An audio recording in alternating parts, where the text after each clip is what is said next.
Ladies and gentlemen, members of the jury, members of the Roll the Tape film crew,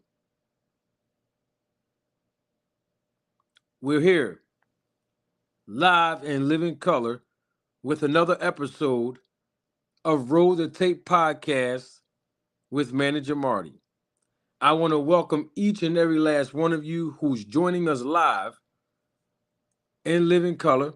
You could have been anywhere else in the world, but you chose to be here with me, and I thank you for your viewership and I welcome you. If you are watching the replay of this live, I welcome you as well.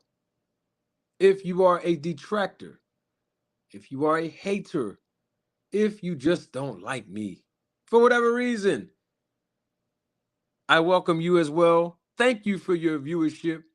And I know without a shadow of a doubt that there's two things that you all are going to be exposed to.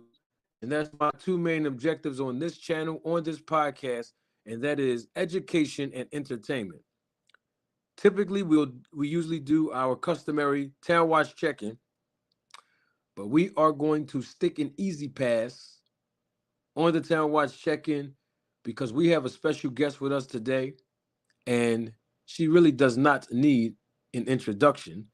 But I am so gracious enough because she is a friend of mine's, and so is her husband, so is her entire family, a great family.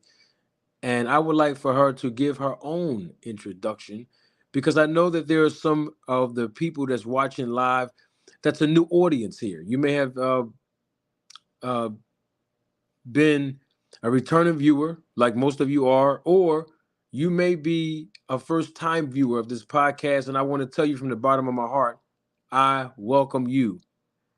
Thank you for your viewership, and I'm sure you're going to learn something about the sport and the business of boxing that you did not know prior to encountering this channel today. And I'm just so excited because it's always good to talk boxing with like-minded people. Doesn't matter if you agree or disagree with one another. The great thing about it is we all share one thing in common, and that is our love for the sport of boxing.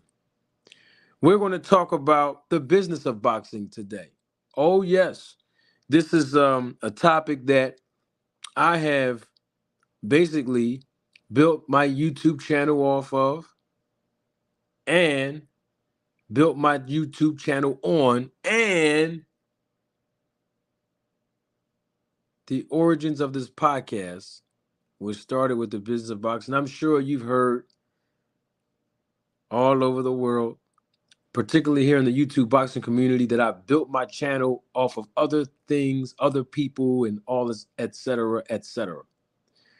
But those things that you hear are very far from the truth. My objective is to provide the business education of the sport of boxing, and I think that I've been doing okay. Now, how do I know that? Not because I want all the attention on me. Nope, not at all. I'm not interested in popularity contests. How do I know that? It's from the viewership, which is increasing exponentially. As I'm talking right now, I'm doing way too much talking. Let me bring the guests on. You all know her. You've seen her around for a very, very long time. You've seen her on television. You've seen her on cable networks. You've seen her on YouTube. She has her own podcast. I want her to talk a little bit about that. She is a boxing manager and the wife of multiple division world champion and first ballot future Hall of Famer himself, Nonito Donaire. And I am referring to a special guest, a friend of mine's. Many of you know who she is. Some of you may not, but you will learn more about who she is.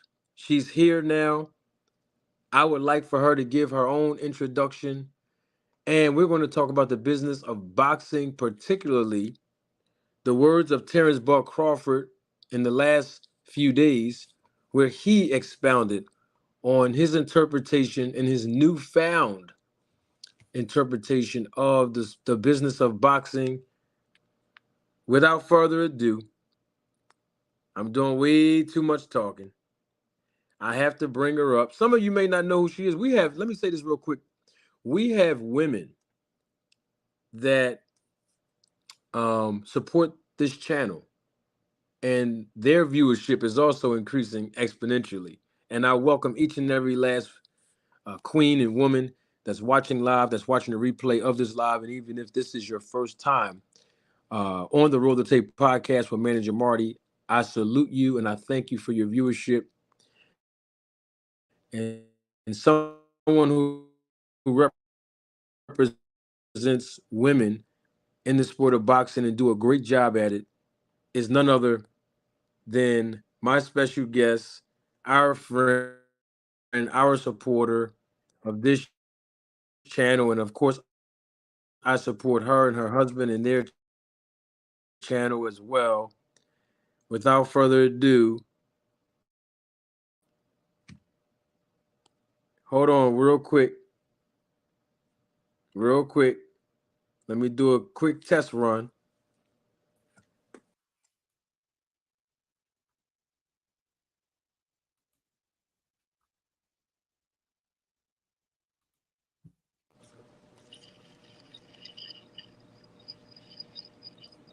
All right, we're back. Now let's do this the right way. I'm going to get out of your way and I am going to allow our special guest, our friend, our family. She is here live in living color. My great friend, one of the best boxing minds in this business, one of the best boxing representations in this sport of boxing. Without further ado, ladies and gentlemen, members of the jury, members of the Roll the Tape film crew, I welcome to many of you and introduce to those of you that do not know her, my dear friend, Rachel Donaire. What's up, Rach? What's up? What's up? And hi to everyone that's in the chats. Thank you for coming here and having this conversation with us. If you don't know who I am first of all the wife of Nonito Donaire. And how I got into this was literally going over contracts as his wife. So from that point, like I've always made it a point to, disrupt what has been given to the boxers as basically dog fights, and showing them that they do have a right, they do have a voice, and negotiation is something that's part of business. So, I don't have any angle, I don't have any dogs in the fight as far as me being a promoter or anything like that, or speaking for a specific promoter. It's more so the fact that these guys, like, they only have X amount of years in boxing, some shorter than others, and they should be given their just due. And I love talking to Manager Marty and you guys in the chats, talking about what happens behind the scenes that you guys might not necessarily know. And if you guys do have people that are interested into going into boxing, some of the hurdles, and some of the things that you're going to encounter, as far as promoters, managers, and the likes. So I'm glad to be here, to be able to talk to you guys and give you our knowledge and our insight, from what we've actually encountered in the many years we've been in boxing. So thank you. Welcome. And if you're watching the replay, make sure you guys hit that like button, and we still will talk to you guys even in the comment section of the replays. Was that good? Yes, absolutely. Great introduction, Rachel. I don't know where to start after that introduction because the things that you said are ringing true even to the audience that have grown to learn about me and who I am. And one of the reasons why I got into this business was to advocate for fighters and Yep. to make sure and ensure that the professional boxers are educated on the business of boxing as they are independent contractors. But like I always tell those that I've represented in the past, that you are the business and the business is you. And so you always have to mind your own business and take care of your own business. And for them to have me as representation, I go above and beyond the call of duty to ensure that they know the business of boxing, that they are able to interpret the language and contracts as I evaluate, review them, etc. Same thing that you were saying. And so let's set the foundation the right way, Rachel. For over a year, probably longer than that, we've heard Terence Crawford. He made so many different references from the business standpoint of why, this fight between him and Errol Spence did not happen in the past. Yeah. One of the things that he made reference to, and I always allude to this because this always illustrates my point. Good representation in this business is priceless. That's one of my quotes that I invented, but it's the truth. And so Terrence Crawford had made a reference back in November of 2022 where he talked about on IG Live. The reference was on his own IG Live, where he made a verbal publication that he sit down and he talks to the bigwigs. He sit at the table and he talked to, his words not mine, the higher ups in the business, and he basically negotiates on his own behalf as a free agent without any um, representation. Mhm. He also talked about the hedge fund. You have been public with the things that you said on this channel in the past, Oh. educating the fans of what a hedge fund is, how it works, how it coincides with what Terrence Crawford was told about the hedge fund and the facilitators of that hedge fund investing in him to provide him with $25 million, and on top of that, to provide Errol Spence with $25. Terrence Crawford's words, not mine's. We've also heard Terrence Crawford say a lot of things leading up to the fight, but somewhere, somehow, Rachel, after all of the videos I published about the business of boxing on other people's channel, on other people's panel, even in previous interviews on my own channel, even you came on my panel, you've educated the fans as well in the business on your own channel, on your own platform, and interviews that you have conducted and published.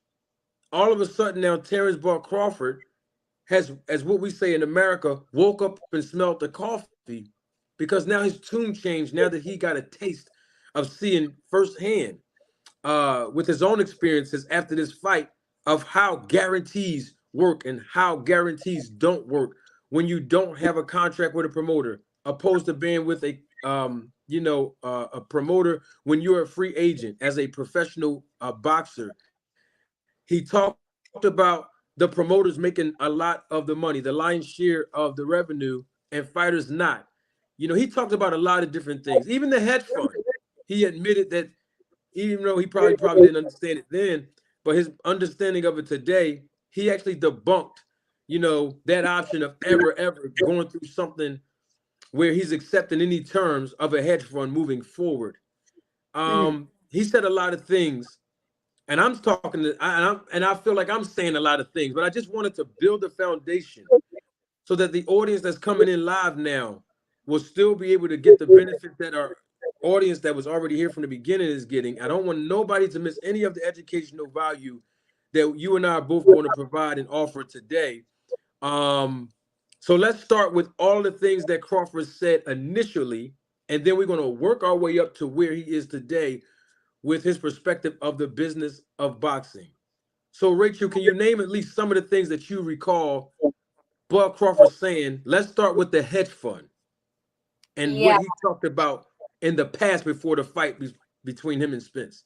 Well, from what I recall, he had said that, that he kept harping on the fact that he had brought a hedge fund to the table, and Spence didn't want to come to the table, right? I had said on numerous occasions, first of all, if there is no person or group that you're going to identify, that no one out of their right mind would just take a meeting like that. And when I said that, it was due to the fact that if Spence is under PBC, and under a certain management group, etc., to get him to take a picture with someone else, for example, Golden Boy. If Spence had gotten a picture taken with sitting down with Golden Boy, just eating lunch, like that kind of speculation and problems that can be held with your own promotion company that you are signed with can be perceived a different way. That's one. Number two, hedge funds is not, they're not going to meet at Denny's, right? You want to know who you're talking to and where you're talking to them and what the gist of the conversation is. Is it going to be worth your time? We all know they don't live in the same state, so someone would have to travel. So that being said, when he was on his IG, he was talking about it, almost using it as a haha got you because you didn't want to show up to this hedge fund thing. And you and I, Marty, started going down, the rabbit hole of like, listen, guys, like you guys are acting like this is a gift. Like they're just going to throw you money and they're not going to ask for anything in return. I'm sorry, the last time I checked, there's no one in business that is for profit that is doing that. And a hedge fund is for profit. It's an ROI that they're waiting to take to get back, and it's in a certain scope of a time frame. They're going to hold things over your head, like assets, and they're going to look at the liabilities, and they're going to take the money off of the top. And if you're left with nothing at the end, you're left with nothing at the end. Hedge funds are supposed to be investing to make money, and it's not let's just say ABC hedge fund.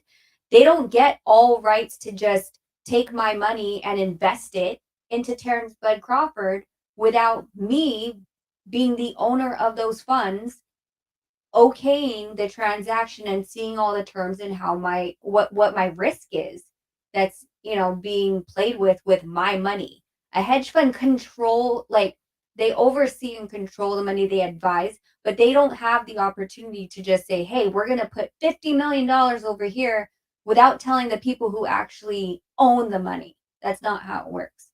But I'm going off on a tangent. That was one of the things that we had discussed when it was said. I do like the fact that he turned around and said, okay, well, now that I looked into it, this probably wasn't the best way. But it shouldn't have taken you and I to inform the general public of what a hedge fund actually does. That's kind of the problem I've always said about, hey, listen, Bud doesn't know what he's doing right now. And everyone, like, they roasted me, right? Because that's how we met, was through YSM. When YSM interviewed me and everyone's like, you don't know what you're talking about. I'm like, listen, I do this all the time, not just in boxing, but outside. So I kind of know what I'm talking about. And these terms are not new. They're in common language within business. So I felt like it was a little bit irresponsible for him to do. I'm very happy that he came up and owned up to that he didn't know what he was doing, but I don't see how we were the crazy ones to begin with by stating it out. You know what I'm saying? Like we were the ones that said it, that's not true, and people came for us like it was a witch hunt or something. Yeah, it totally was a witch hunt. In fact, this better than the audience, Rachel, because you talk to me privately, and you and I and your husband, we all have a great relationship behind closed doors, and I've been ostracized for well over a year. I did my first interview with YSM Sports Media back in July of 2022, and I was educating the general public on the business of boxing. You were on YouTube way before that. You were getting roasted as well. I was getting roasted for over a year and still getting roasted even till this day when it comes down to me saying certain things about Terence Bud Crawford from a business aspect. So for the new audience that's joining us now, as the viewership is increasing exponentially, I want to play the excerpt based on what you were talking about with Terence Crawford in his IG Live that he came out himself and published in November of 2022. This is before he had his newfound, realization of the business of boxing. These are the words of Terence Crawford himself. Don't take my word for it. Roll the tape. I had to go to Top Rank and ask them to get me this fight or do this for me or do that for me because I was obligated to do certain things by their standard because I was signed to them. But now that I'm a free agent and I'm free to do whatever I want, I'm the one sitting at the table. I'm the one that's talking directly to these high individuals. Errol Spence not talking to Terence Crawford about the fight. You know what I mean? Errol Spence wasn't at the table. Errol Spence can't tell you or show you a contract that says Terence Crawford, Errol Spence. That he was there on the negotiations of. He can't do it. So he had to go back and ask Al for permission, if he can, take this big chunk of lump sum of money to fight Terence Crawford, which he didn't call me back, so I proposed it to Al. I hit up Al. I'm like, Al, listen, man, I got this big hedge fund company out here. They claim they know you. Not one, but two. Not one, but two. Two companies willing to put 20 plus million in both of our pocket, guaranteed. Al told me straight up, I'm not letting nobody touch this fight. I'm like, all right, cool. But I'm like, why?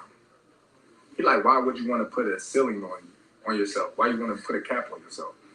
I'm like, well, that's not putting a cap on myself if this company is taking a risk.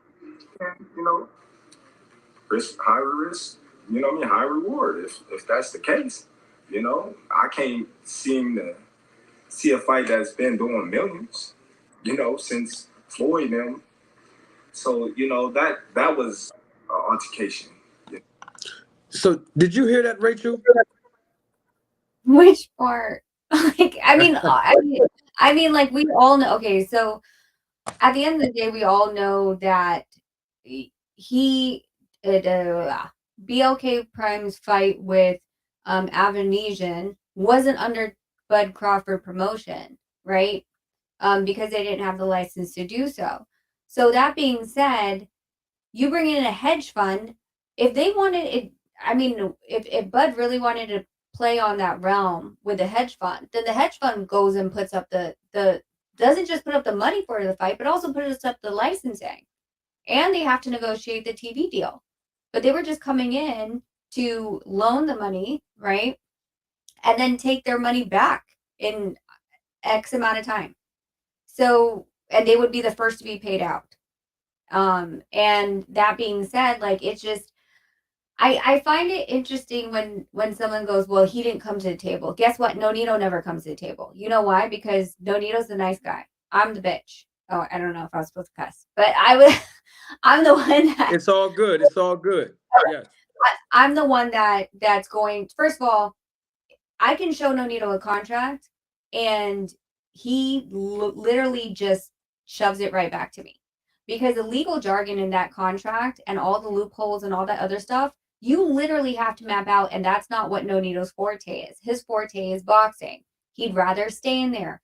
And people who think that they can do everything are the ones that get screwed. You have to be able to get a team that you can trust, and that they're going to do what their job is, what their expertise is, and do that. For example, is Bud Crawford going to be to pretend to look over a contract enough where he puts on his lawyer hat and thinks that he knows better than any other lawyer that's out there that's gone to school for this?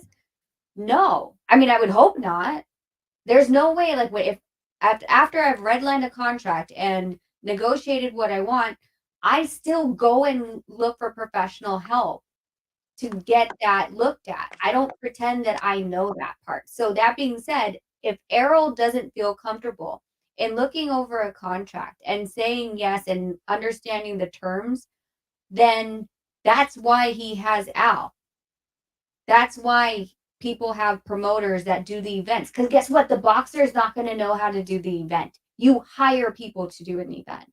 So I just think that was a little bit funny, because there is, I mean, a boxer that does every single thing legal, throw the event, be the promotion for the event, be licensed for the event, and fight all at the same time. I mean, like, that's pretty damn amazing. But I mean, at what point are you actually focusing on your fight and not the event?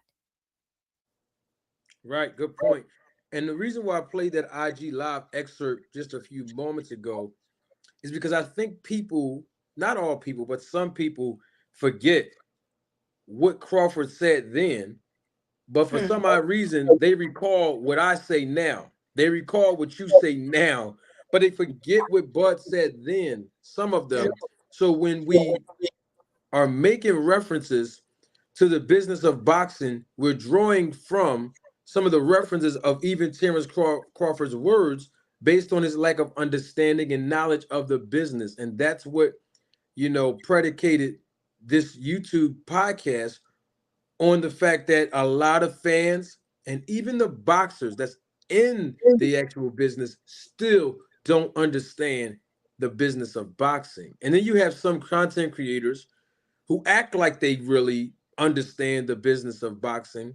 They act like, and I'm not criticizing them. We just keeping it all the way 100. Rachel, you know how I do. But they act like you said, you don't want to pretend like you know the language in certain contracts when you know there are people that specialize in that part. So instead of faking it till we make it, we don't have to know every single thing. Yeah, but that's I mean, I hear you that you don't like hold them accountable for that. But the thing is that we're supposed to be held accountable for what we're saying and what we're speaking as to be true, right? Hold on, Rachel. Holding who accountable? No, I'm saying like Oh. other content creators. No, I'm holding them accountable right now, Rachel. Oh, okay, sorry. I was gonna say it like because I totally like these. What happens is No, whenever I get in an argument with a lot of these guys, I'm like, oh, okay, so you know the business of boxing. Have you? How many contracts have you seen from who? Because I've seen every contract from almost actually every single boxing, big time boxing promoter today. I have them, and I can right, compare and contrast them. And if you ask these people, what kind of contract, they can't tell you a difference between a term sheet and a contract. They haven't even seen right, it. Have they seen the Muhammad Ali Act? No. They and so for me, whenever they're saying, um, oh, but you don't know the business, it's like, dude, we can go at this right now. I can bring up my entire email and show you everything redacted, but you don't have this knowledge. You're just yeah, talking. So right, that's my problem with those types of creators. It's okay to let me rewind this a bit. It's okay to ask questions and try to understand and try to gain more knowledge because all of us grow every single day and we all don't know everything. But if you're trying to downplay people who actually have the paper in their hand and you don't have one to wipe your ass with, like it why am I arguing with you? Why am I right, even giving you any credibility to do so? right. So yeah, no, that was my point. That actually I was alluding to that point. My point was there are some content creators who do not know the business of boxing, but they disguise themselves as if they do know the business of boxing. So what happens is they may say certain things, quote unquote, about the business. Their audience might believe it. Then you got somebody like me, someone like you, who come on YouTube. We start really talking about the true essence of the business of boxing with evidence, with experience, with knowledge. And then all of a sudden now it spins, the narrative back over to the content creator because now they have to do damage control. So basically what I'm saying is this is what's been going on since last year before this fight happened. And I'm including Terence Crawford's words. I'm including some content creators who do not know the business of boxing. And I'm also including the fans who have been criticizing me still to this day, and even criticizing you, and have been criticizing you, and criticizing other content creators who do know the business or who have graciously added us to their panels, and on their channels to explain how the business works. I'm just throwing all of that into the same pot because I'm building a foundation of how we got here today. And so that was one of the things that Crawford spoke on about, you know, he was criticizing Errol Spence basically for not getting or let me reframe that.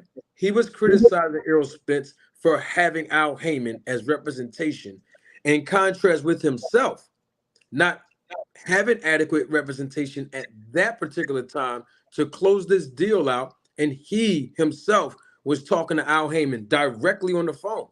I mean, trying to negotiate this deal. And he may have had an attorney, but he didn't have a boxing manager, and he did not have the representation that he has today at that time. And so the great thing about it is that he found this new education based on his experiences now, because his experiences back then was that he was so accustomed to getting guaranteed contracts from Bob Arum based on his, obviously based on his contractual obligation with Top Rank. Let's talk about that, Rach, because people were criticizing us when we talked about quote unquote guarantee, and the differences between the guarantee and the percentages on the back end. Crawford said in his IG live that Spence asked him, okay, you're saying they're going to give us $25 million a piece up front, guaranteed, this hedge fund. What about the back end? And Crawford didn't understand what he meant by that. And neither did some of the fans. So I recall when I was actually in an interview and I was asked about what was more lucrative for the fighter, guarantee and or a percentage. And so when we talk about guarantees, Crawford alluded to the differences between guarantees and percentages in his newer interviews that he's been doing. So when you hear the words guarantee, Rachel, let's educate the audience right now. When a fighter talks about guaranteed money, and I'm not talking about the pay-per-view exposure, I'm not talking about from the network standpoint. I'm really referring to the relationship and the contractual obligation that a professional boxer have with the promoter, where they are, the promoter, are obligated to guarantee that a fighter, gets compensated this minimum, this maximum for a number of years. Can you speak to that so that we can educate the audience right now with the guarantee, and what does that look like? Well, most of the time, the guarantees with the boxing contracts is that's what your minimum that you're going to make going forward, right? And that also, that guarantee, let me preface this by saying that that guarantee also does change if you don't negotiate and put a insurance clause in it that if you lose. So that being said, I'll give you an example. If Bud Crawford's first fight was at 5 million with Top Rank, his second fight was at, let's just say 6.5 because it was a better opponent, right? Nothing below the $5 million guarantee. But he loses the $6.5 million fight. If you don't negotiate that, if you lose, you're not going to go all the way back down to God knows what, because that guarantee most of the time within their language is only as you're winning. So I know that's kind of like a sideways thing, but that does happen as well. These guarantees are, like I said, they're the minimum amount that you will be able to make over X amount of years and fights with them. And the rest are supposed to be negotiated on good faith.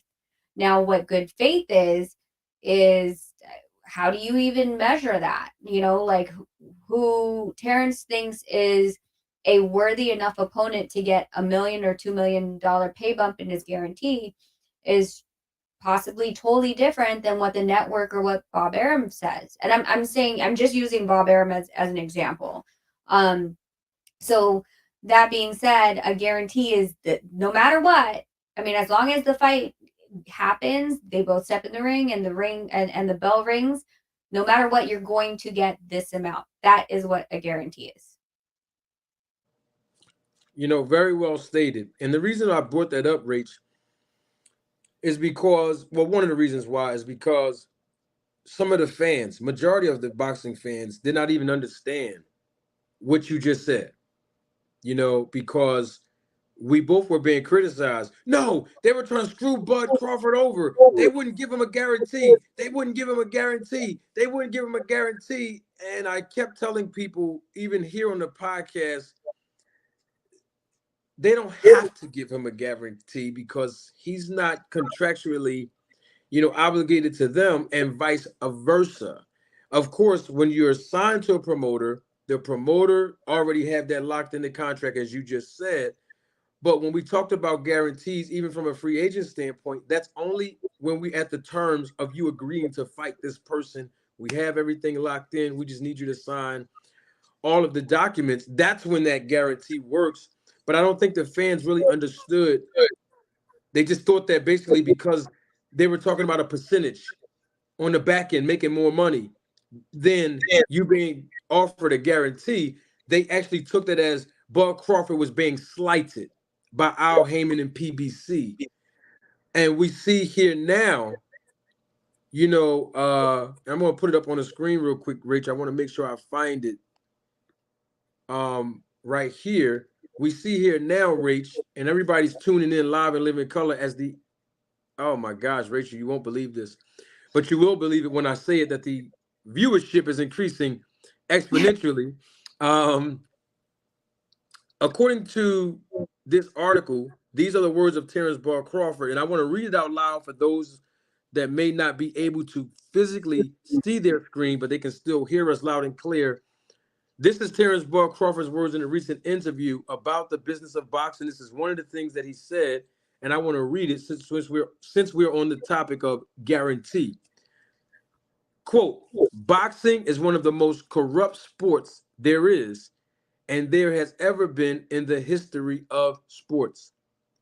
He's referring to the boxers when he say we'll take a $5 million guarantee, not knowing there's $30 million that we missed. End quote. Those were the words of Terence Ball Crawford, and I believe this was dated just a few days ago this week. Rachel, um, these words are very plain and simple to us, but we may have fans that are joining us live and live in color who may be elementary when it comes to the sport and even the business of boxing. Can you interpret these words that Terence Ball Crawford said that we all see on our screen right now? Actually, if you can do it, I'm going to grab a tiny whiteboard and a marker, and we're going to do a math exercise. And I think that that will help because I've done it before to show people. So give me like 3 minutes. I'm going to go grab my son's whiteboard and a marker. I'll be right Okay, back. awesome, great. Well, y'all heard Rachel. We going to allow Rachel to do her 3 minute commercial break, and while we're doing that, waiting for Rachel to come back as the man. I'm telling y'all, I'm not going to play no games with y'all when I talk about the viewership is increasing exponentially. I told y'all, where's Matthew Thomas? Is Matthew here? I thought I saw Matthew in the chat. Is Matthew Thomas here? I think Matthew is here. Matthew Thomas, if he is here, I thought I saw him in the chat. He always have these 4 words in the chat. I'm surprised he didn't say it yet if he didn't already. Class is in session. I always provide you all with education and entertainment. I want to, while we're waiting for Rachel, I want to play something that I said in an interview with YSM Sports Media. This was last year, July of 2022. I just want to play a small little excerpt of that so that because we have a new audience. There's people that have been subscribed to this channel recently, have been viewing this podcast just recently, and they don't know the history that I have on YouTube when it comes down to talking about the business of boxing, how I started, how I started even reacting to some of the things that we've heard Terence Ball Crawford say in the past at that time last year. And I just want to roll the tape on myself, if I may. Give me 1 second. Let me cue the tape up. Rachel, hold on 1 second with your exercise. I just want the fans to understand how we Yeah. got here today. Go ahead.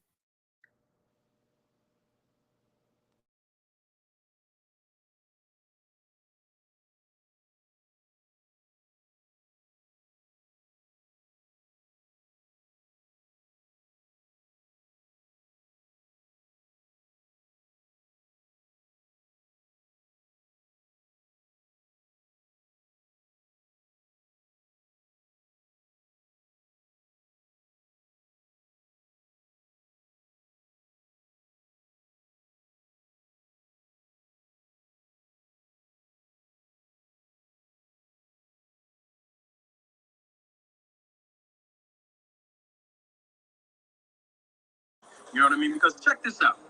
I met Terence Bud Crawford in December of 2020. We were both sitting ringside, front row at the Danny Garcia and Errol Spence fight. I met Terence Crawford. I walked up to him. I was just busting up talking to him as a fan initially, and then I got my manager's hat on. And this is what I said then. I asked him, I said, Bud, I know why you're here. What you here for, Bud? I was joking. I said, what you here for, Bud? He said, you know why I'm here. And basically what we agreed to was he was there because he wanted to see if Errol Spence won, he would be in line to fight Errol Spence. And what I told Bud, I looked him dead in the eye, and I said, if you want that fight to happen quickly, you're going to have to either leave Bob Arum or you have to do some kind of deal through Bob Arum to go over to PBC and make it happen. And the reason why I said that is because it's no different than Manny Pacquiao. Manny Pacquiao, they were talking about him fighting, Mayweather, right? 5 years it took, obviously, but they got it in. They got the fight. But guess what happened with Pacquiao after he fought Mayweather?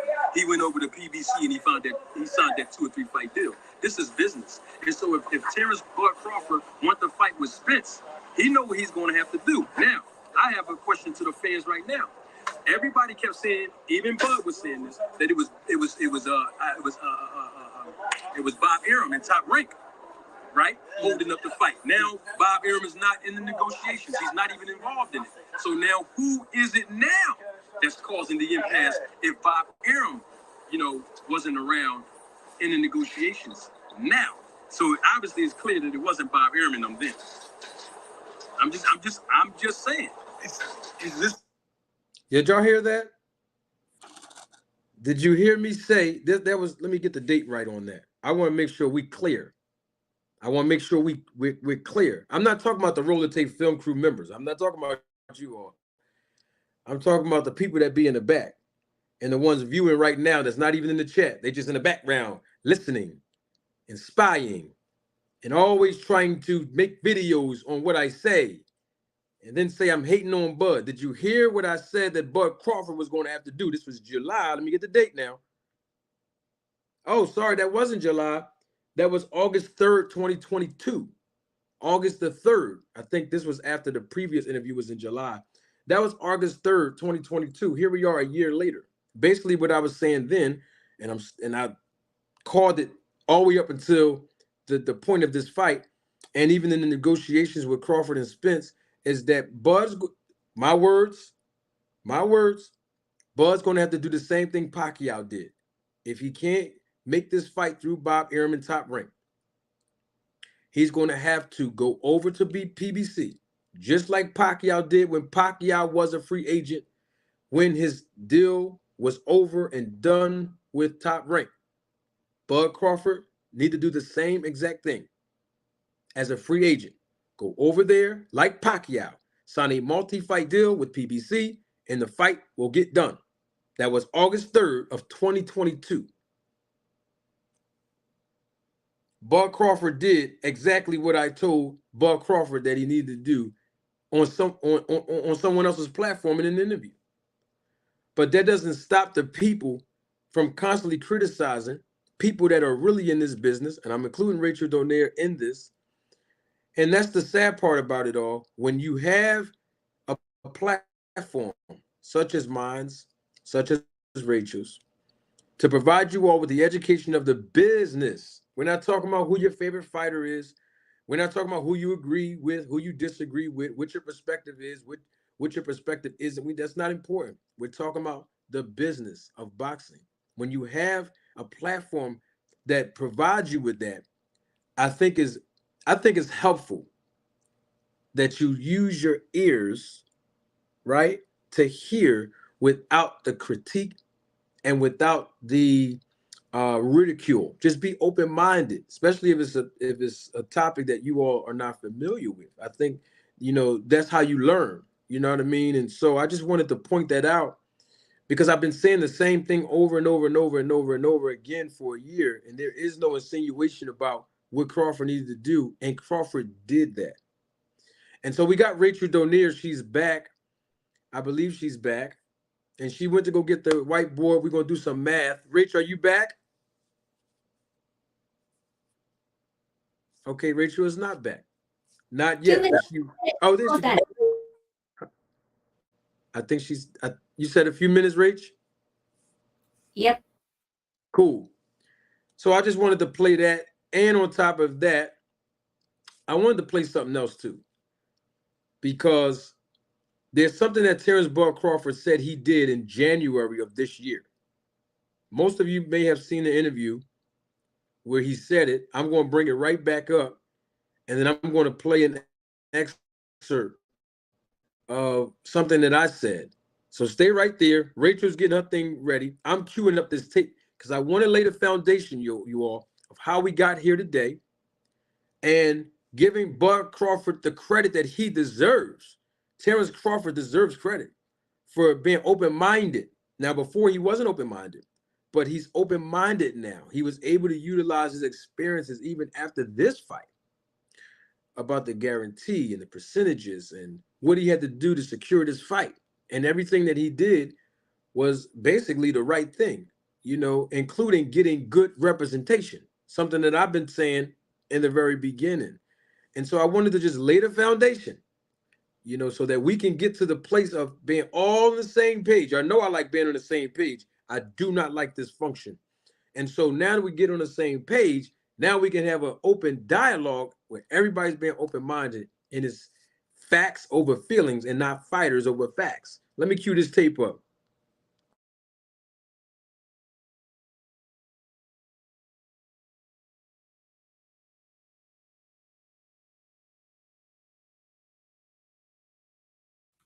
I done.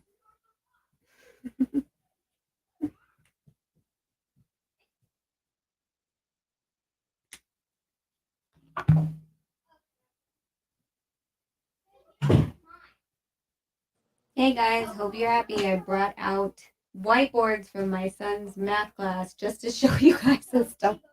Awesome. All right, mute your phone, Rach. I'm going to play this and I'll bring you right back in.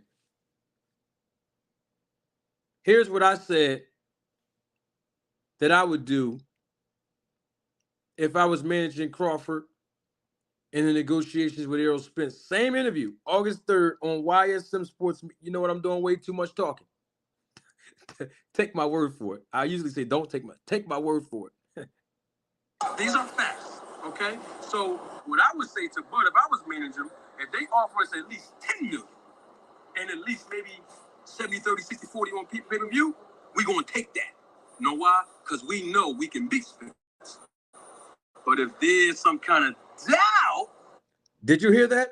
If they offered us, this is if I was managing Crawford, if they offered us a minimum of $10 million, right? We talk about guarantee,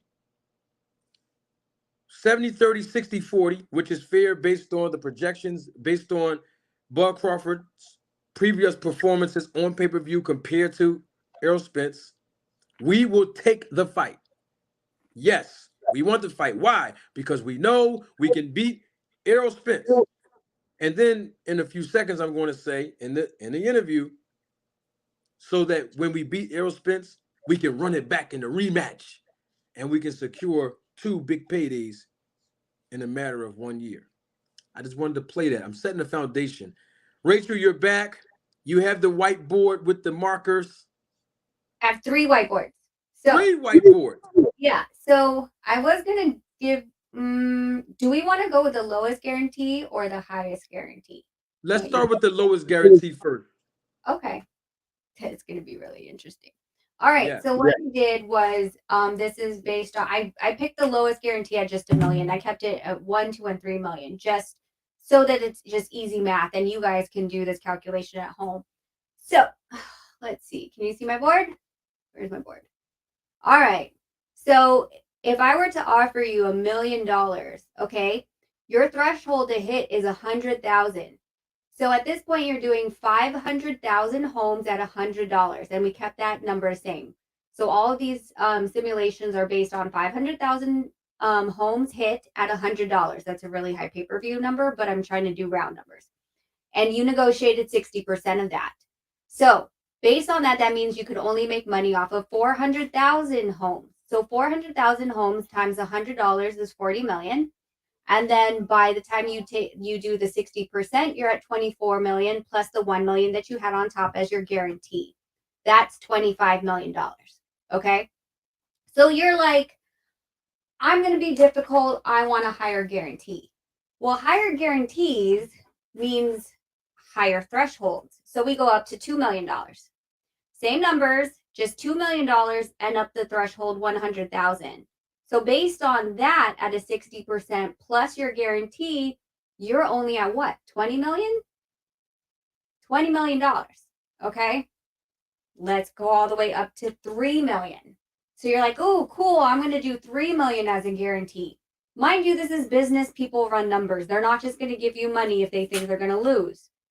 3 million with a 300,000 threshold. Again, it's still staying at the 500,000 homes you have to hit at $100, and 60% equals what? So even though you had your guarantee high, by the end of the day with the pay-per-view, and this is just based on pay-per-view. I didn't even add in gate, okay? That's the number that you're going to be hit with, because the higher the guarantee, the higher the gamble is going to be for you. They're not going to give you the same threshold as a $1 million guarantee. So again, the $1 million guarantee, your total is $25 million, where everywhere else at the lowest is $15 million, is a $3 million guarantee. The reason I'm saying that is because when people argue about guarantees and pay-per-view backends and things like that, those are the numbers that you need to look at.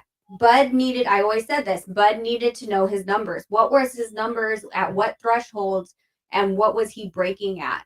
Because if you don't believe you can hit that 500,000, then don't bet on it. Get a $5 million guarantee.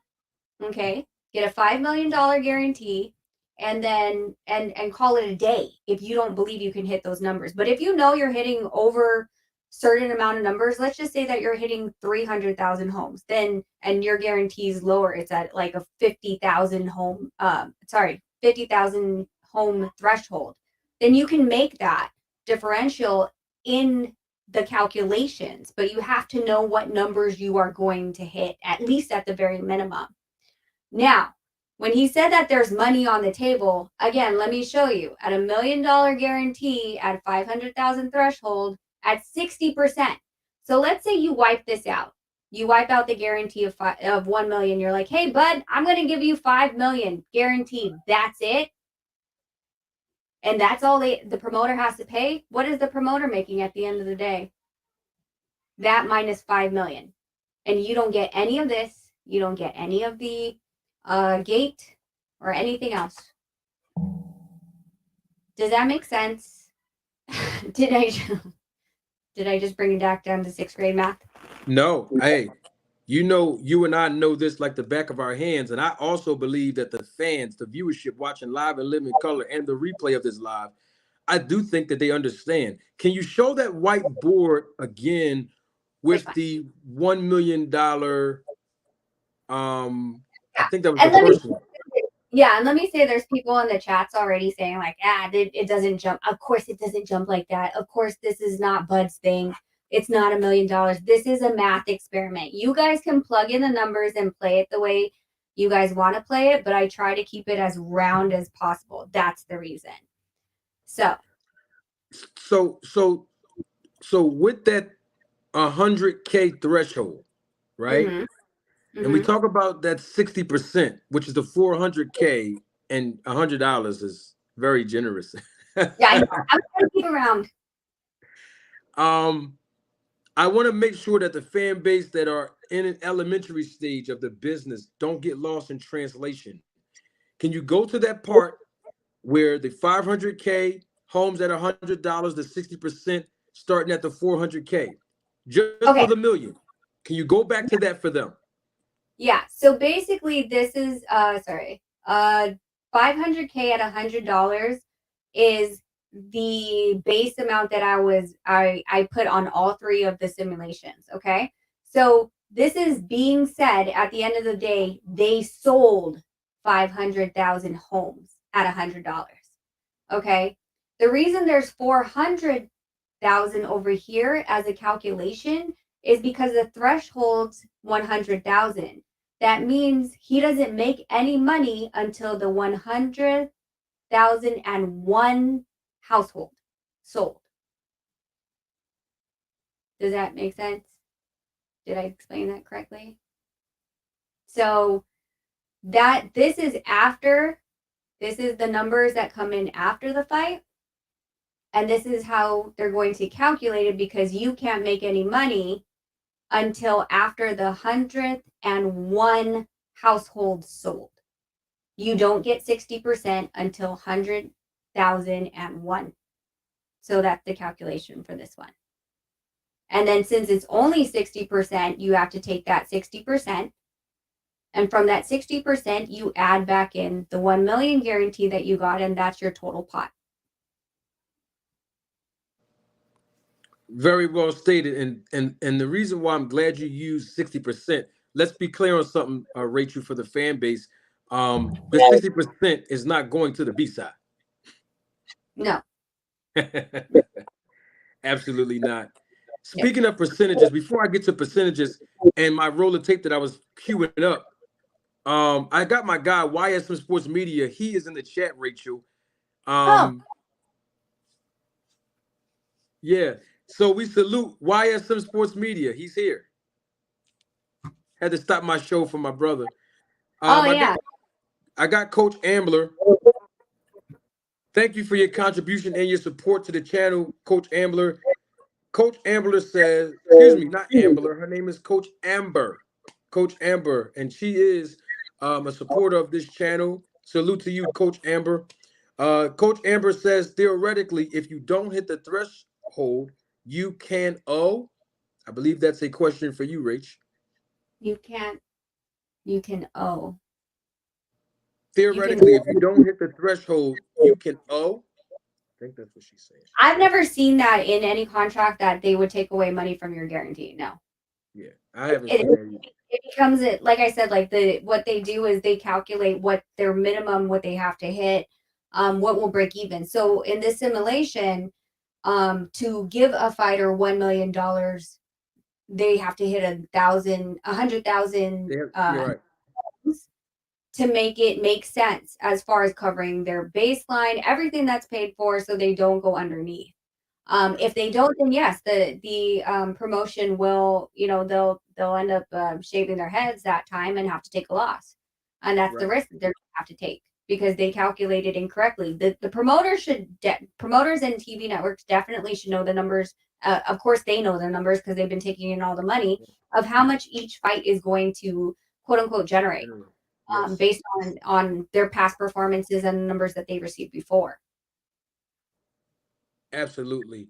Mr. Pragmatic, thank you for your contribution and your support. Day one supporter of this channel and a friend of mine and a supporter of you also, Rachel. Mr. Pragmatic says, great breakdown, Rachel. Thanks. Math. Yep. Now, let me play something. Since I have YSM Sports Media here, one of the founding members of the three amigos I like to call that made me famous on YouTube before I got my own podcast. He interviewed me. Let me get the date correctly. This was about 6 months ago, February the 17th, 2023. And this is what YSM Sports Media asked me since we were talking about guarantees and contrastly the percentage with regards to Terence Crawford versus Errol Spence.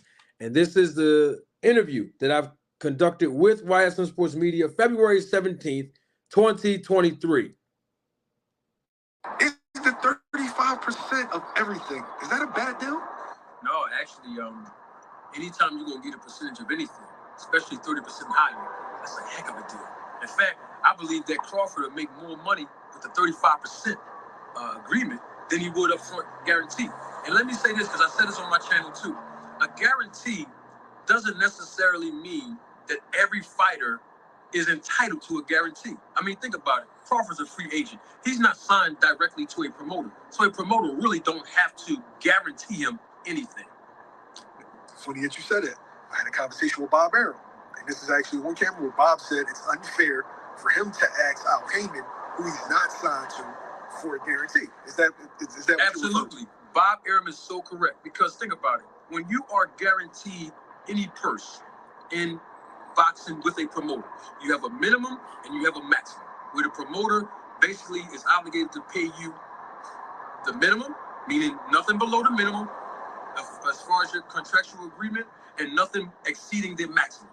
So the fact that he was even offered a guarantee after they obliged him and revised his contract, he ought to be grateful. Now, is that guarantee based on projections? Rachel, I don't know how to spit this out even more. I mean, I've been saying this from July all the way to February, even today.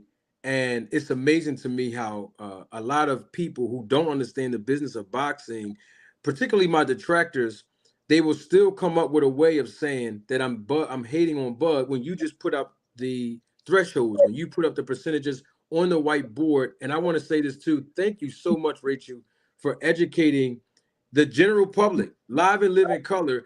You won't find this type of education nowhere else. I can assure you of that. And you won't find it nowhere else, because we have one of the best in the business, manager Rachel Donaire, for all of the new audience that's here. And of course, you're going to get it live and live in color on this podcast, because the podcast is predicated on the education and entertainment of the sport of boxing. I know, Rachel. I know why you're shaking your head. He wants his whiteboards back here.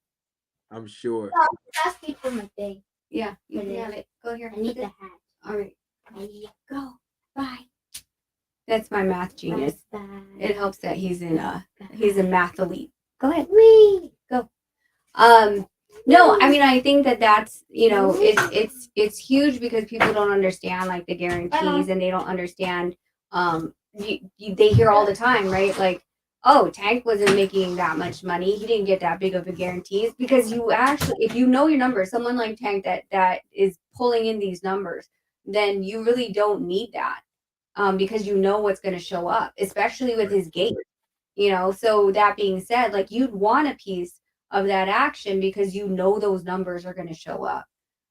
So it, like I said, it's really based on what you know about your numbers, and if your opponent will, if your fan base regardless will show up, then yeah, for sure, take a lower guarantee and eat a lot more of the pie than what basically the promoters would just put in their pocket if they didn't, right? Like, Yeah.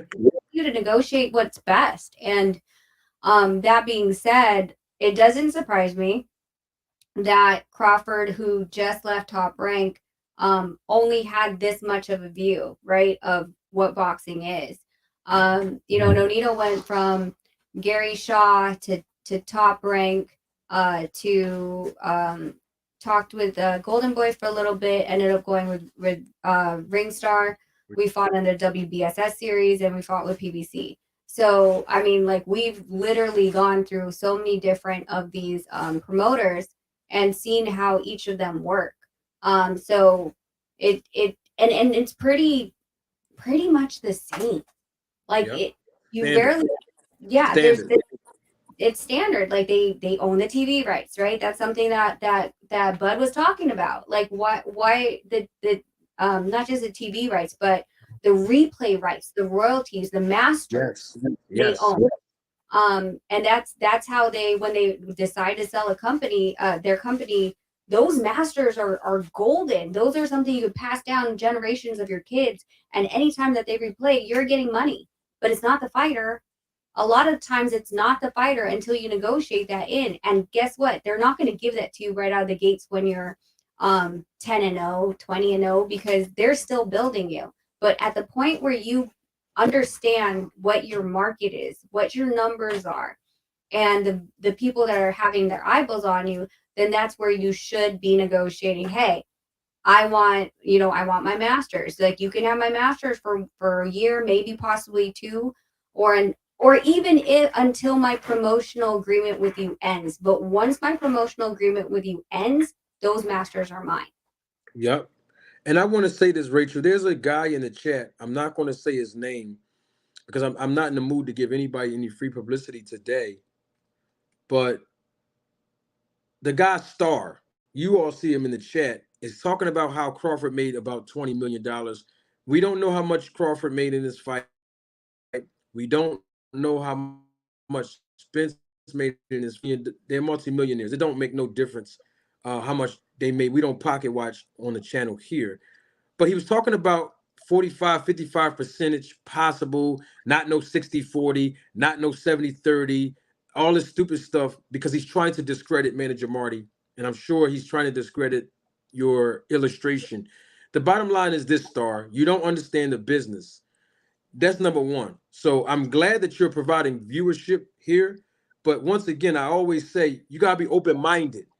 You can't discredit people that's already actively in this business. And also, let me share something with you.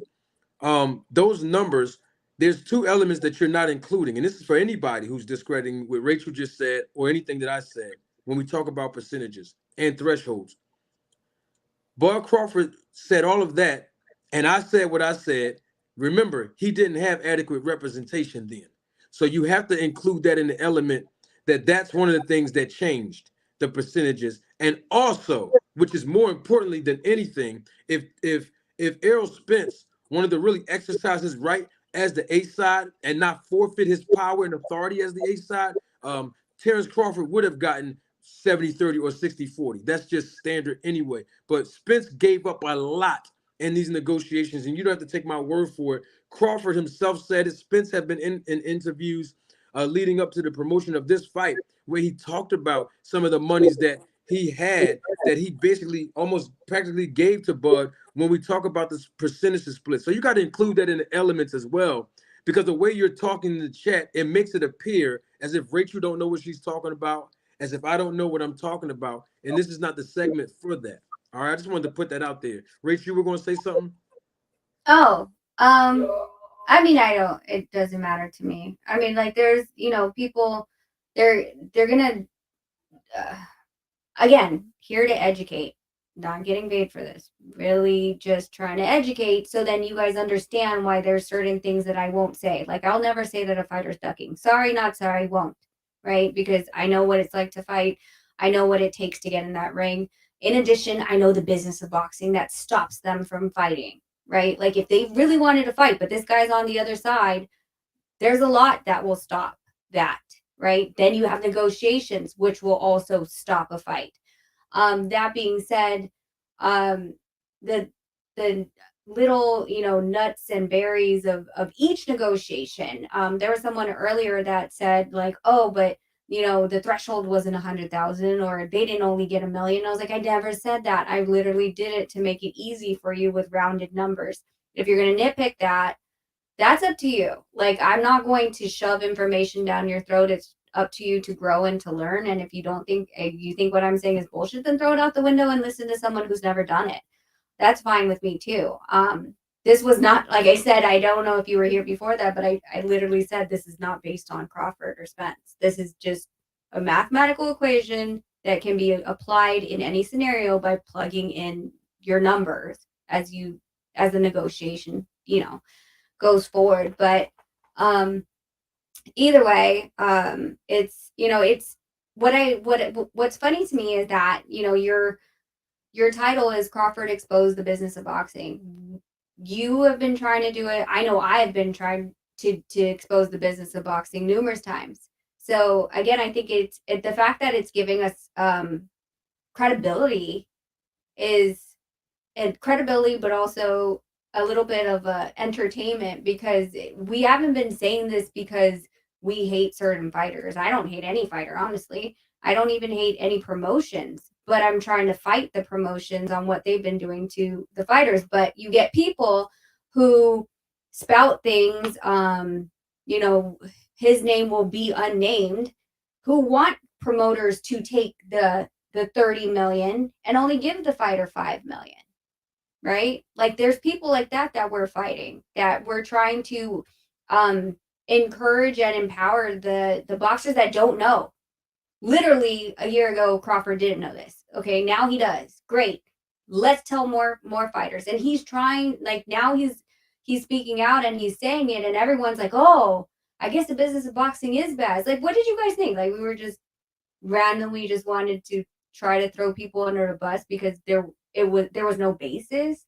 There literally is a basis for this. It's just that boxers are unaware. One, because I mean, who are you supposed to go to? You don't go to school for the business of boxing.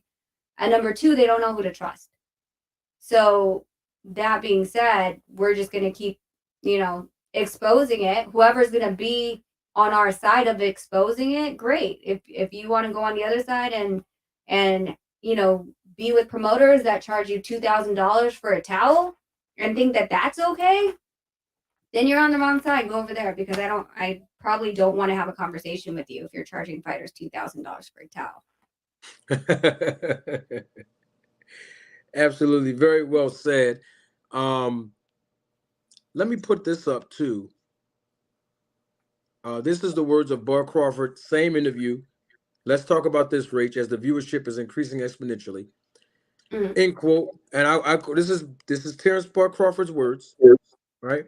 Quote, you got to understand, all of these promoters like Don King and Bob Arum, they are lawyers. And if they're not lawyers, they got some of the baddest lawyers around them, so they can give those type of contracts where they're protecting themselves, but they are confusing you at the same time. End quote. That was from Terence Bud Crawford. What is your take on this from a managerial perspective, Rach, based on what Terence Crawford just said? Well, like I don't know about Don King being a lawyer, but I do know that Aram has his law degree. Whether he's practicing or not is not the basis, because of the fact that he already went to school for it, and understands the verbal language in the contract. That being said, Bob Arum isn't the lawyer for Top Rank. He has a legal team as well, that most of the fighters are, after they negotiate with Bob, has to go through, the legal jargon with the lawyer at Top Rank. I don't know who it is at this point. But it was Harrison back in the day. So do they know more? I would assume that they do. Bob being in the business for so long, he's made mistakes, as many of us have. But him being in the business for so long means that those mistakes, he's figured out how to best cover his ass. And that's for every promoter. Every promoter is not looking out for the best interest of the fighter. Like, in all honesty, like, why do you think that they there's always the new best thing? Or like all of a sudden you hear a fighter like saying that they're not being treated right. It's because they got a new baby, they got a new sparkling toy to play with, and that sparkling toy is a lot cheaper than the world champion that's fought 5 times and has demanded a higher payday.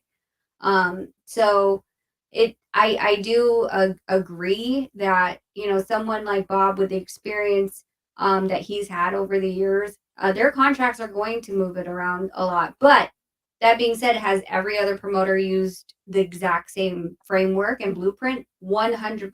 Absolutely. I saw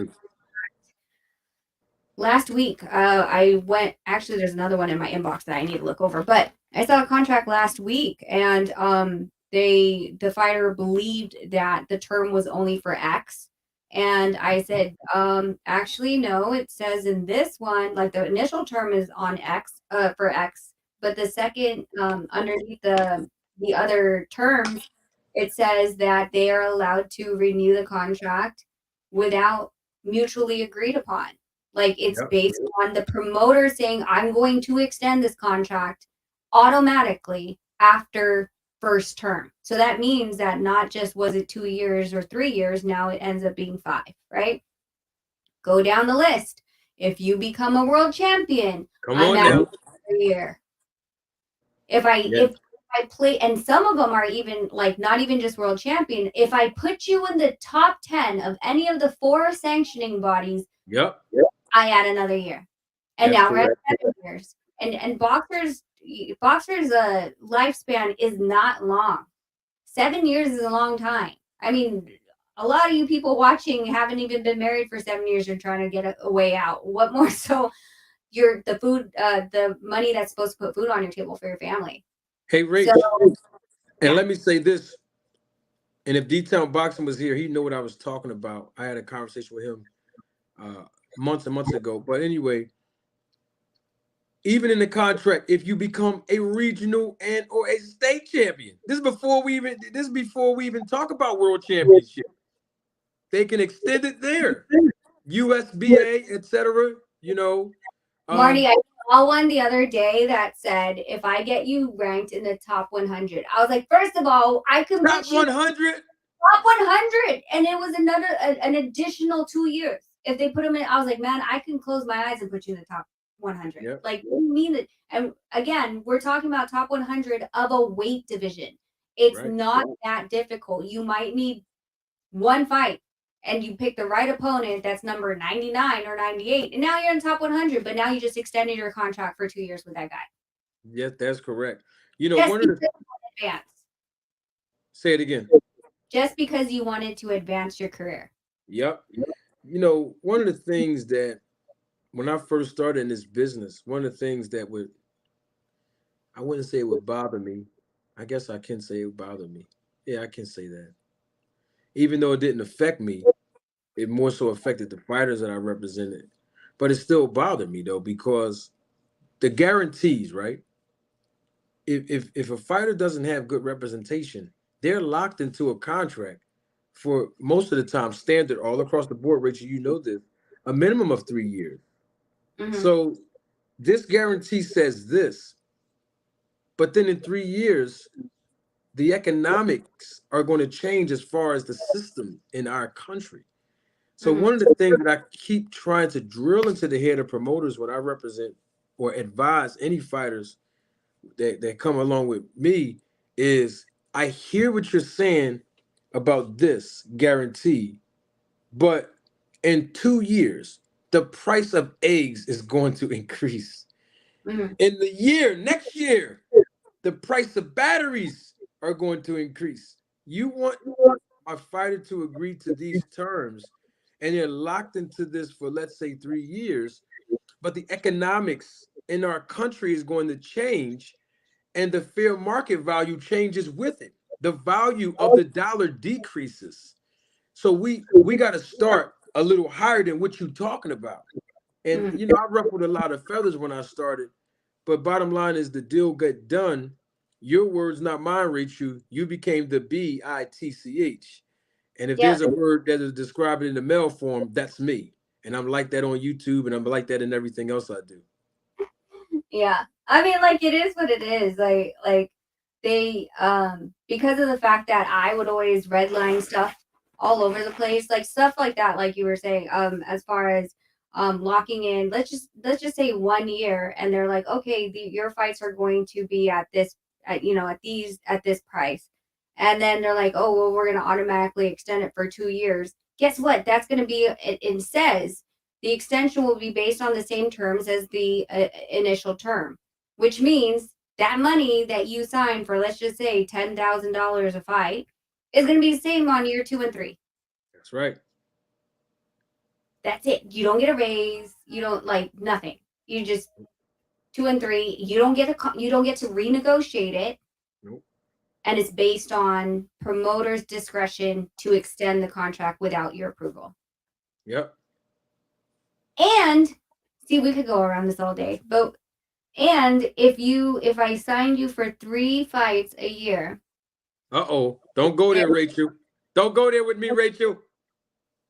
I know Darn. this I is didn't know you were going to bring this part up. Go ahead, speak on it. I got something to say about it. Come on. We're here now. Let's go.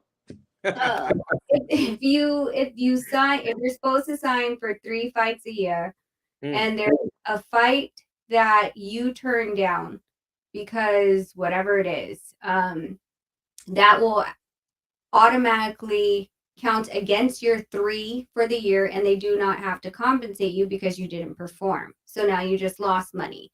Let's just say it's someone that you don't feel like you're ready for. Like if it is that at that point, then it is that at that point. But they won't give you another fighter. You turn that one down. Now, if you wanted a replacement fighter, that's on their discretion. They do not have to provide you with another fight. Facts. It's the part that says he's not or she's not in the condition or the position to fight this fighter, they lose that one fight. Now you sitting around waiting basically for work, because at this point, they don't have to give you another fight. That was your second fight. That was your third fight. That was And your fight. Wait till next year. wait till next time, wait till next year. We're going to put you on a shelf. And the thing that, fighters realize when they get in this business, most fans don't. I'm going to just say it right now. I probably said it before and I'll say it again. That most of these fighters sacrifice an entire life to get to where like a Errol Spence Jr. is today, a Tank Davis is, a Floyd Mayweather, a Terence Crawford. You know, you know, some of these fighters, you know, they had a lot of money behind them, but they had to sacrifice a lot to stay in that gym. Then you had other fighters who had to climb up the ladder even harder than them. Not saying that Crawford and Spence and them had it easy, because none of them did. That's basically the point that I'm making.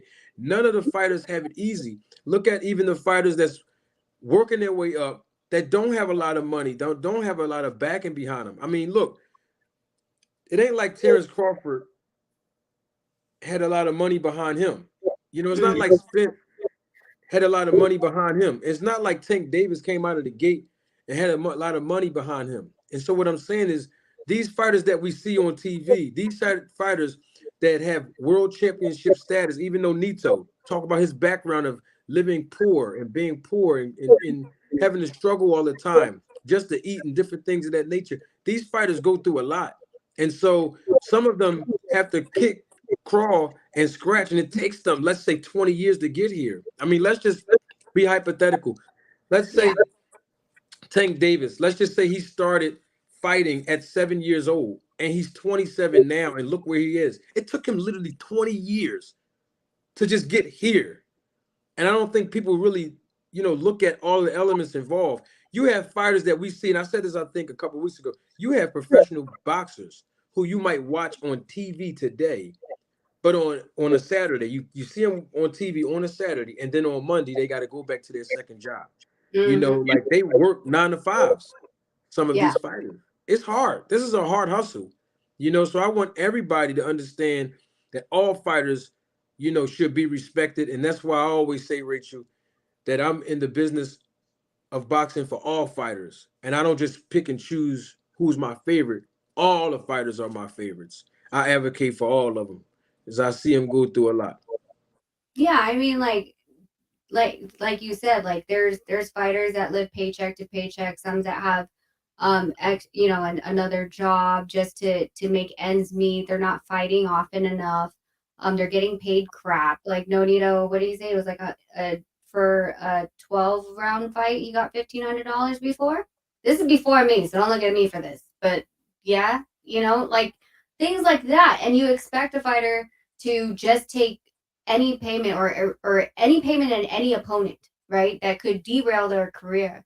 And yet we see these promoters flying in private jets and moving into big office spaces in God knows what, and having the amount of money that they have, and yet these fighters that you need to be on a show, not just the main card, but you need the smaller fighters too. Because guess what? If they just decided to put one fight on ESPN, what do you guys think? That people are actually going to watch it?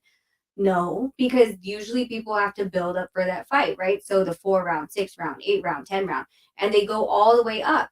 If you don't have these fighters, who are you going to put to fight? But these fighters are not the one that's turning that has gold in their pocket. These fighters are the one that, like you said, on Monday have to go back to work, whether or not that they have a black eye or not, or bloody lip, doesn't matter. They got to show up for work. So if you see the power balance and the money balance, it's off. It's been off for quite some time, but there hasn't been much people that wanted to talk about it because of the fact that they were, afraid. Like if any, there was a female fighter that was talking about Alicia Baumgartner's test results, and she said, well, I mean, I might get in trouble with Eddie Hearn for talking about Matchroom and maybe my fight's going to be canceled. Like they don't, she even said it because a lot of people are like, I've never heard that. I've never heard promoters trying to derail their fighters. And like, yeah, that's actually a normal occurrence. And the fact that it's a normal occurrence and everybody else, the general population, doesn't know that it goes on tells you why. Because they are afraid to move. If they say anything, they could get their fight canceled. They could lose their promotion. They could lose a TV network. They could lose all these things. And guess what? You think the next promoter is going to want them? They're like, no, I saw the ruckus you did over there. Why would I want you over here? So what will behoove someone to actually want to speak the truth? Yeah. This is good stuff because now this puts into perspective of why I respect Al Heyman. And this is what I was trying to explain to the other character who came on this platform, Rick Glaser. You know how, you know, I know that's your buddy too, right? Oh, But he loves anyway, it. he Oh, hates us both, Rachel. yeah, I know. At least he doesn't like he does. Well, what did he call you? He called me a bitch. But the fun part with me is that if I see him on a platform and I have the back door to get up, if he hears my voice, he runs. So he'll call me a bitch when he's on air, and then as soon as I come up, he'll drop. He was like, "Oh, it's Rachel." No, hang on. So at least he talks to you. No, he's not going to talk to me again. I know Oh, that for a fact. But the reason why I'm bringing him up is because he was on here and he was talking about how he's not for the fighter. He was criticizing me for being for the fighter when we mm, talked about the pay and the power structure. And I said it then and I'll say it now. I'm not opposed to promoters making money. I'm not opposed to matchmakers making money.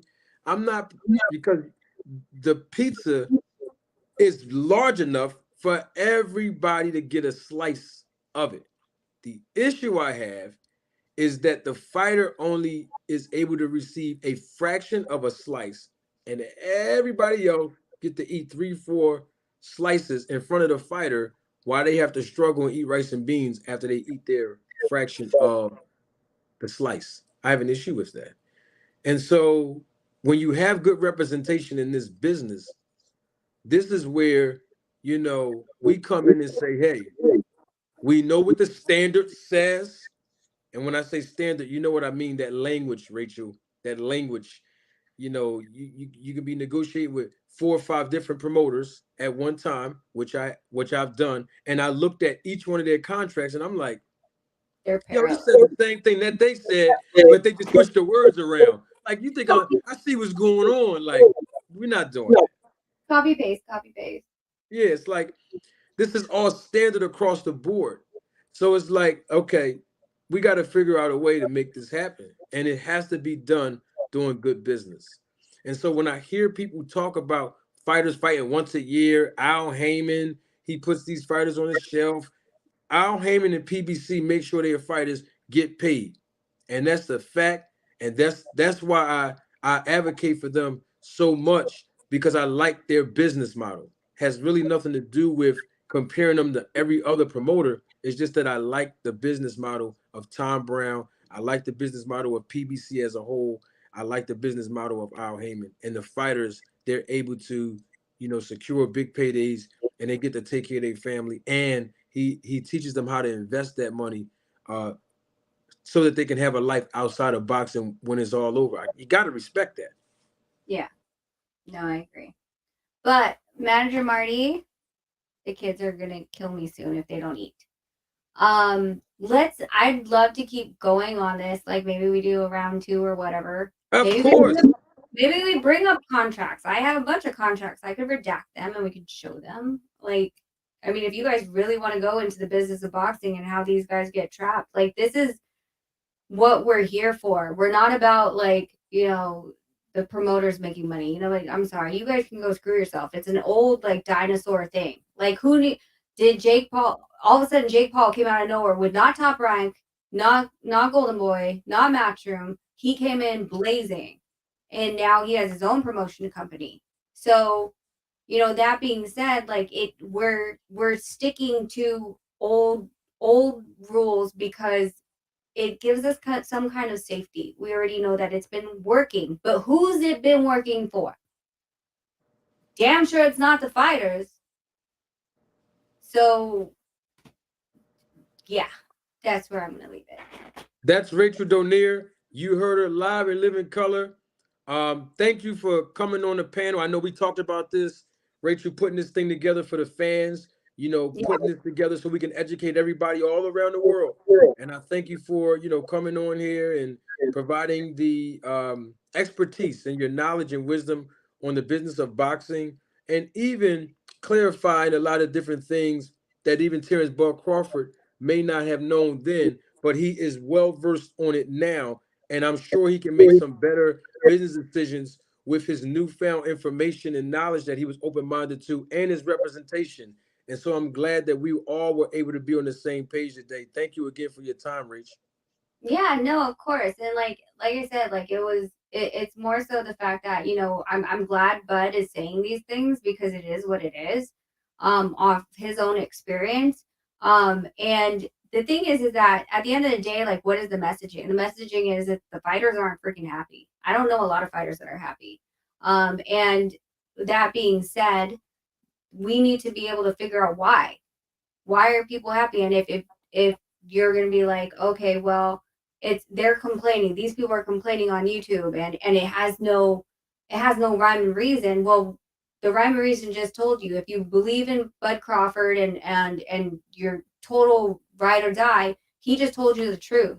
So was everything that we said was a lie, or did it just confirm that this is what we've been saying for a while now? It lends us credibility. So it is what it is.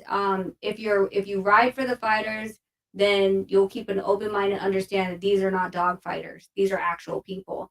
If your mind's for the promoters, or you really don't give a crap, like I said, then this is not for you. Then, be on your way, maybe go watch UFC. But I'm here for the fighters. My husband's a fighter. Other fighters trust me to look at their contracts and advise them appropriately. But I mean, that's where I stand. I don't need to do this. It's only because I believe that people are being taken advantage of. And no matter in what industry, if there's someone being taken advantage of, I'm always the one that's going to disrupt it and say, no, this is not okay. Absolutely. Thank you so much, Rach. You know that you're more than welcome anytime you want to come on this panel. I know you usually engage in the chat even when you don't come on a panel. So I love the fact that you still support the channel.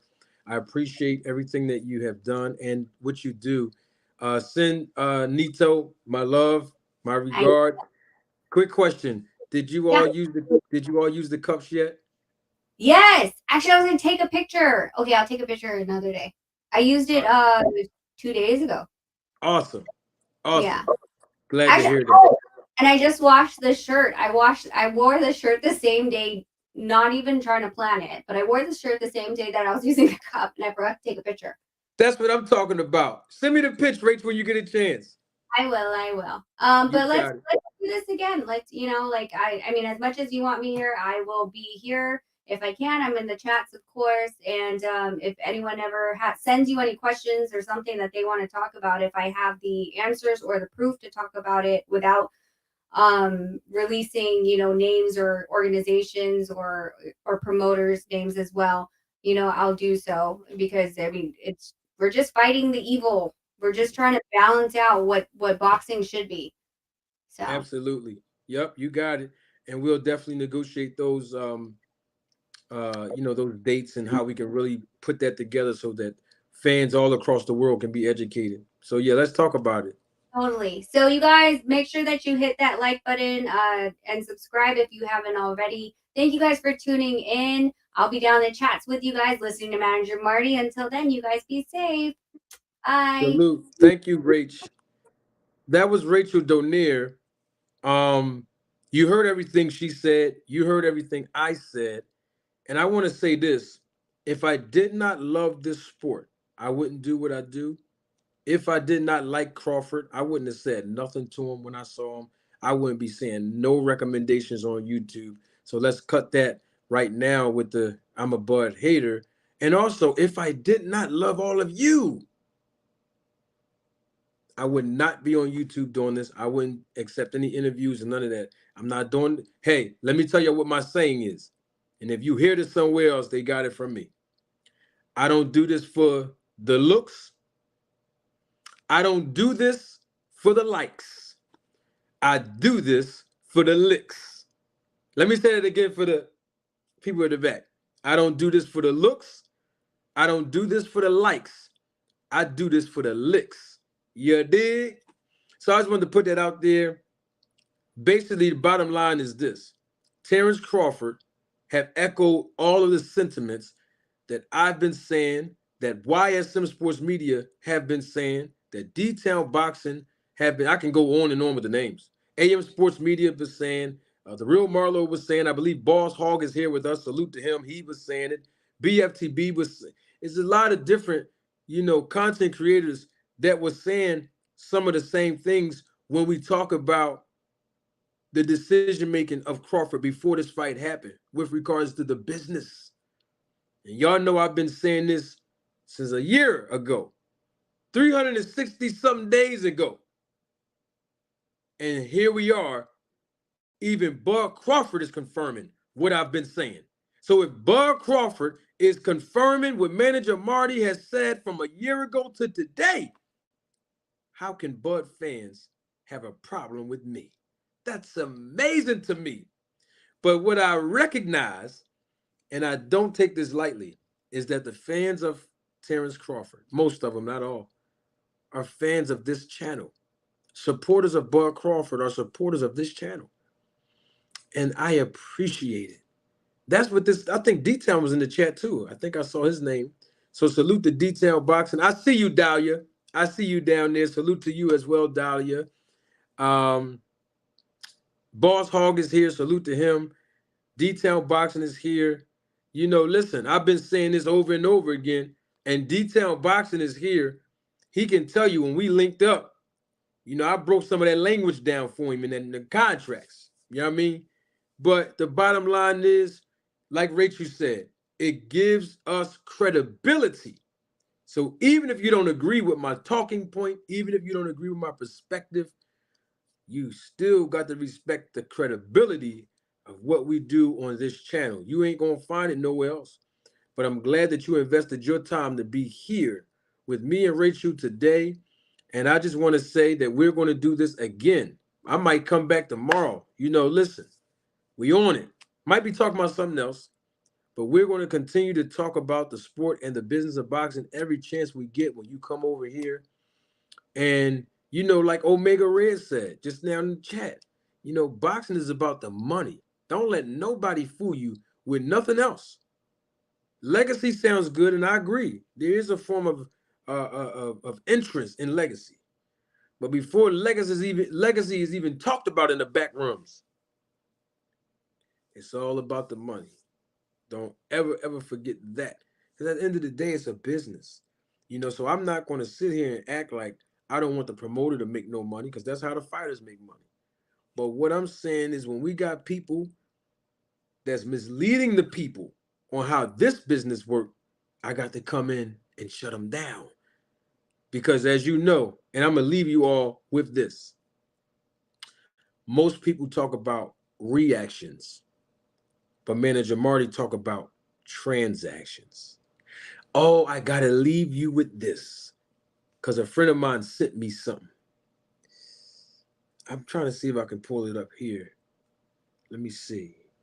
I can't pull it up here. Well, there's a guy. I have to do this. My cousin called me King of Controversy. There's a guy over 24 hours ago. He published a video. And in that video, he was dissecting and rolling the tape back on me. He know who he is, and he might be, I'd be surprised if he ain't watching me live right now. I don't know how big or small his channel is. Don't know nothing about him. When I say nothing, I haven't even conducted research on it. A friend of mine sent me a link. And you know who you are. Your name is TRU. True something. I can't remember the True something boxing, something like that. But he was on my live. He wasn't on the panel, but I know he was here on the live because he basically heard some of the things that I said. I don't want to do this, but I am anyway. So, Mr. True, sounds like you got some questions you want to ask me. If you're listening, you know who you are. You know I don't duck no smoke from nobody. But before I let you come on to the platform, brother, I got to do my due diligence. Because the last one, the last one that tried what you trying to do, he got to get his audience up before he come over here. YSM Sports Media, salute to you, brother, if you're still here. Got to get your audience up, man. You can't have a stale audience and try to get, you got to do something. Here, let Manager Marty show you what to do. Mr. True, let me show you what you got to do, sir. Don't sneak diss me, man. You put Crawford's name in the title, but you open it up for 20 minutes or 40 minutes, however the video was, to talk about me. You got to put my name in your video. Don't sneak diss me. Don't put Crawford's name in the title and then turn around and then you're talking about me and you got my image and you're still in my thumbnails. You got to put my name in the title so I can see it. Don't sneak diss me, brother. Brother True. But you know, Brother True, you said you had some questions that you want to ask me. That's why I'm saying this now, because I know you probably watching. And that's okay. You can come over here anytime and ask me some questions, brother. All right? So that's my invitation to the guy, True something boxing. Y'all might find out who he is. And I know Dyer's going to have an attitude with me when this go off. Dyer, I got to send the fans over there. Listen, I got to do my research on this guy like I do everybody else. It's called due diligence. I want to see what you about, brother. But you said in your video, I only heard like 3 minutes of it. My man, Philly Fight, he sent that to me earlier. You know what I mean? He sent that to me. You know, I wanted to hear what you were saying. And when I clicked, I'm like, why he put Crawford name in the title? He talking about me. You're supposed to put my name in the title, man. Y'all got to learn, brother. You'll get more views when you say Crawford name, but don't be sneak dissing, bro. Let the fans know who you talking about. So you get my attention. Because I heard the first 2 or 3 minutes, I got some questions I want to ask, man. All right, so come on down. You come right on here on this platform, brother, and I'll let you ask me any questions you want. And I don't know if you in the chat or not, but I'm just saying, brother, you know, we don't do no sneak dissing. I just wanted to close my segment out on that. Yeah. So we salute Terence Crawford for finally coming out saying that Al Heyman was right, that PBC was right, and also understanding that the hedge fund wouldn't have worked. And all the things that he said in November of 2022 in his IG Live. He came back and recanted all of that because now he understands a little bit more about the business than he did before, and he understands the distinction between the percentages and the guarantee. And guess who else knows the distinction between percentages and the guarantee? You all, the fans, do. Because Rachel Donaire did a wonderful job explaining it through visual illustration. So now you learn something. Everybody done learned something. Whether you like me or not, you learn one thing about this business that you did not know before you got here today. And I told y'all before, it only takes one person. It only takes one to learn something about the business of boxing when they encounter this channel. And I'm satisfied. It only takes one. It only takes one. And so I'm excited about it. All right? So listen, come back here, holler at me tomorrow. We'll be right back in here, live and living color tomorrow with another episode of Roll the Tape podcast with Manager Marty. I'm Manager Marty, and I want to leave you with a spiritual principle because this is going to segue us into what we're going to dive into tomorrow. Bad company corrupts good morals. Did y'all hear that? Bad company corrupts good morals.